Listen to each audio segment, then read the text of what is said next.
저희가 한번 방송을 한번 한 적이 있어요. 비궁에 대해서. 네네.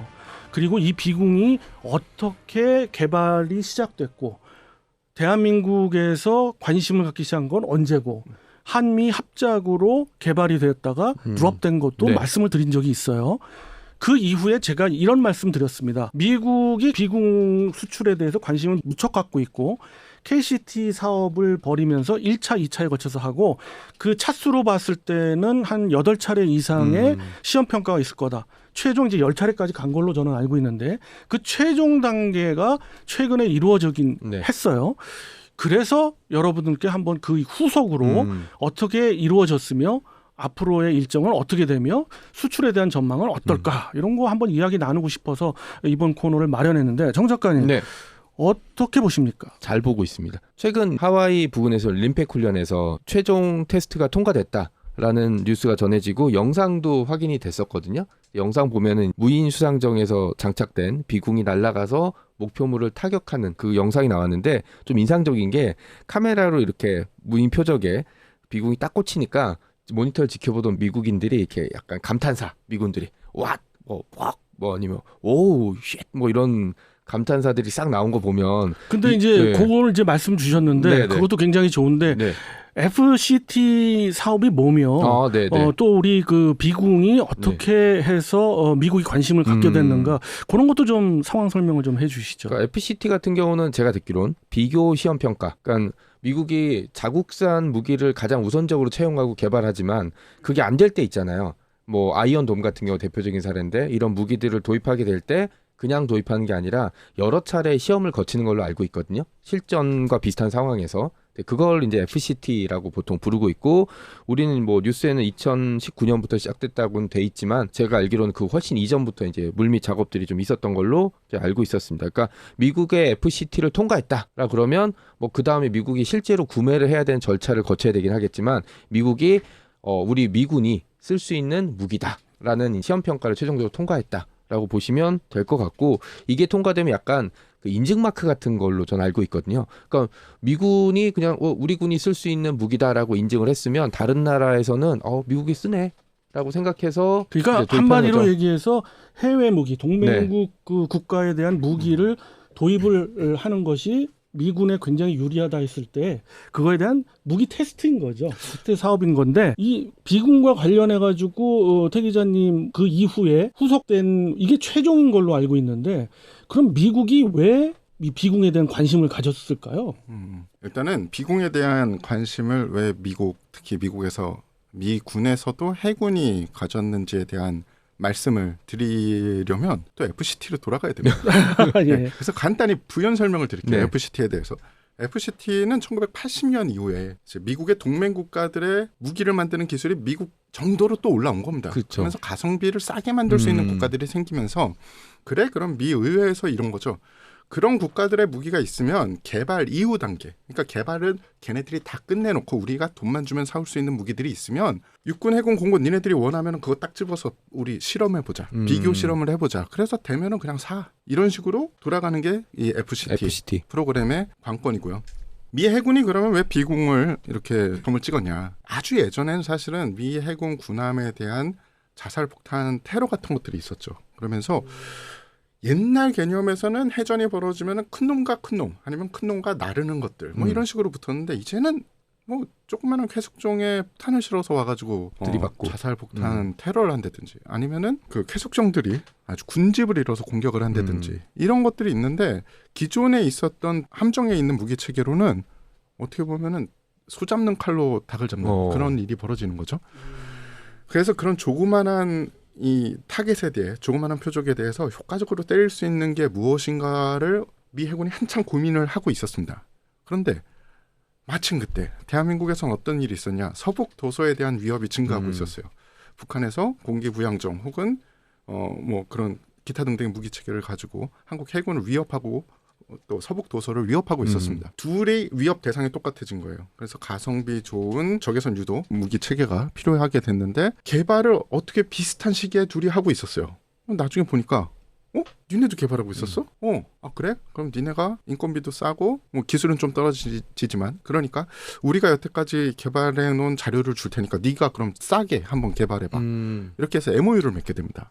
그게 2000년 중반 정도에 제가 알기로 MOU를 맺고 그 뒤로 이제 말씀하신 것처럼 공동 개발. 그렇죠. 그러니까 적외선 센서 기술의 우리나라의 발전에 이루어진 하나의 계기가 된 거는 분명해요. 그리고 말씀대로 미국도 사실은 굉장히 여러 차례 시행착오를 겪어요. 네.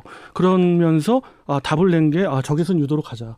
근데 적외선 유도로 갈 때 여러 가지 예산상의 문제가 있어가지고 대한민국과 같이 이제 공동 개발을 했는데 또 드롭을 하죠. 미국이 여러 가지 이유로 드롭을 했는데 최근에 이제 미국이 좀 더 이거에 속도를 낸 거는 아무래도 네. 이런 것들이 필요한 거는 이제 후티 반군에 대한 영향이 정말 큰 것 같아요. 그래가지고 신속하게 더더욱 시기를 앞당긴 것 같고 이번 림팩에서 천자봉함에서 시험 평가를 하기로 벌써부터 이제 내정이 됐고 그거를 사실 개발을 했던 LIG 넥스원에서는 정말 학수고대하고 있었죠. 그러나 그 결과는 뭐 LIG 넥스원에서 막 만세 부를 정도로 정확하게 명중이 됐다고 알려졌고 따라서 이제 비공의 미국 수출 가능성은 거의 90% 이상 올라왔다. 이제 미국에서 내년도 예산에 반영만 하면 된다. 이 정도까지는 간 것 같아요. 그러면 우리 비공이 그렇게 좋은데 비공은 사실 대한민국군에서는 실전 배치가 됐나요? 미국은 최근에 말씀하신 서북도서 해안 지역을 지키기 위해서 비공이 실전 배치되어 있는 상황이고 DX 코리아인가요? 거기에서도 실무를 저희가 봤던 경험이 있었죠. 그리고 미국 역시 똑같이 우리처럼 도서 지역을 지키는 건 아니지만 전쟁에서 가장 중요한 거는 사람이고 그 다음에 중요한 게 돈이라면 최근에 이제 이거를 가성비로 설명을 하는 경우 되게 많거든요. 그러니까 이걸 저는 비대칭 전력이라고 보고 있는데 이쪽에서 한 발 쏘는데 이게 100만 불짜리면 200만 불 정도로 쏴서 맞추면 괜찮은데 여기서 쏘는 드론이나 미사일은 한 몇천 달러나 몇만 달러도 안 되는데 이걸 잡는다고 심지어 전투기도 떠, 전투기에 공대공 미사일 쏴, 그 다음에 미사일도 쏴야 되고 발칸도 쏴야 되고 얘기한 대로 이제 적당한 대응 체계가 없는 이제 상황인데 앞으로 미국에게 이렇게 도전할 국가들이 엄청 많아질 거거든요. 그러니까 여기에 대해서 비공이 반드시 필요할 것 같다라는 거. 지금으로서는 무인수상정에 탑재한 정도겠지만 이게 계속되면은 제가 보기에는 미군 함정에 한두 개씩 포트를 배치하지 않을까. 그렇게 생각하고 있습니다. 사실 우리가 큰 어떤 무기체계 플랫폼에 대한 개발도 중요하고 그런 것도 중요합니다만은 이렇게 사각지대에 정말 꼭 필요한 무기체계를 계속해서 개발하는 것도 앞으로의 K방산 그리고 더 나아가서는 대한민국의 자주국방에 정말 큰 도움이 되리라고 생각하고 그거에 한 좋은 예가 우리 비공이라고 생각합니다. 말씀대로 대한민국군은 벌써부터 이제 비공을 실전 배치했고 있고요. 이 비공 성공의 저는 가장 큰 사례는 가성비 좋은 적외선 센서도 중요하지만 그거를 탐지하는 EOIR 시스템의 그 센서의 기술도 우리가 상당히 올라와 있다라는 것을 그것이 더 강조드리고 싶고요.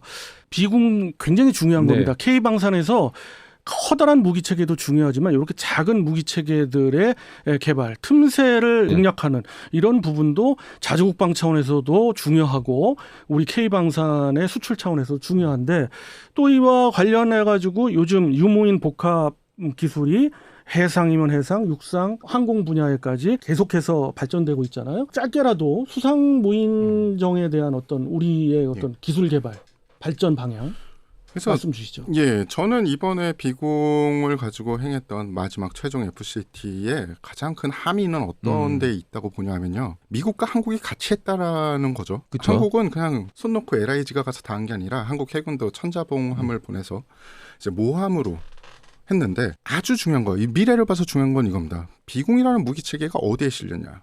바로 미국의 텍스트론사에서 제작한 무인 수상정에 그렇죠. 실렸어요. 네. 그리고 표적을 획득하고 표적을 파괴한 뒤에 정가를 확인한 것도 무인기에서 했습니다.